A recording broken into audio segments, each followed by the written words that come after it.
क्या आप जानते हैं अकाल मृत्यु होने के बाद क्या होता है? ऐसा माना जाता है कि अगर कोई आत्महत्या करता है तो इसका मतलब ये होता है कि वह ईश्वर का अपमान करता है।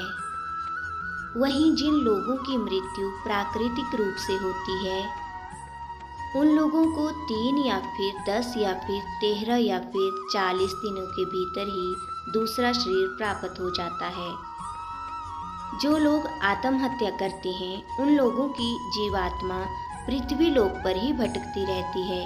ऐसा माना जाता है कि आत्मा तब तक पृथ्वी लोक पर भटकती है जब तक वह आत्मा प्रकृति के द्वारा जो उसका निर्धारित जीवन चक्र है उसको पूरा नहीं कर लेती है। इस अवस्था में जो भी जीवात्मा होती है उसे अगति कहा जाता है।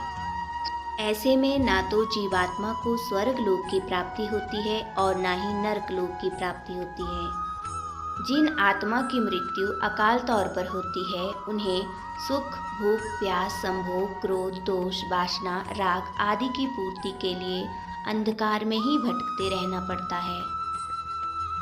ये आत्मा तब तक अंधकार में भटकती रहती है जब तक उस आत्मा का परमात्मा के द्वारा निर्धारित जो जीवन चक्र होता है वो पूरा नहीं हो पाता है।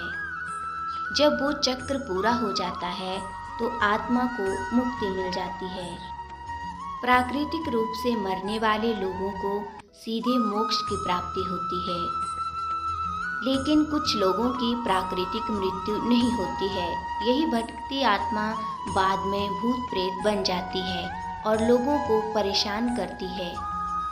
जब कोई इंसान मरता है तो सबसे पहले उसके हाथ पैर सुन्न हो जाते हैं, इसके बाद उसका शरीर सुन्न हो जाता है और सबसे अंत में व्यक्ति के मस्तिष्क से हृदय का जो संबंध है वो टूट जाता है।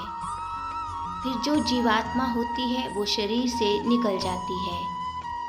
यही वो स्थिति होती है जिसमें व्यक्ति का शरीर तो नष्ट हो जाता है परंतु जो आत्मा होती है वो वही आसपास भटकती रहती है या फिर शरीर के किसी हिस्से के पास में ही भटकती रहती है। इसके साथ ही आत्मा की जो भी इच्छाएं होती हैं वो भी बनी रहती हैं। आत्मा के पास शरीर तो होता नहीं है तो वो भी उन इच्छाओं को पूरा नहीं कर पाती है। ये आत्माएं अपनी इच्छाओं को पूरा करने के लिए अपने आसपास के व्यक्तियों को कष्ट देना शुरू कर देती हैं। ऐसा माना जाता है कि इन आत्मा के जो पितृ होते हैं वो इसीलिए असंतुष्ट होते हैं क्योंकि उनकी मुक्ति के लिए कोई भी प्रयास लोगों के द्वारा नहीं किए जा रहे होते हैं। लोग अपना जीवन अच्छे से व्यतीत कर रहे होते हैं। यही कारण है कि अकाल मृत्यु हो जाने के बाद जो अतृप्त आत्मा होती है वो अपने कार्यों को पूरा करने के प्रयास में दूसरे लोगों के शरीर में अपना ठिकाना बना लेती है।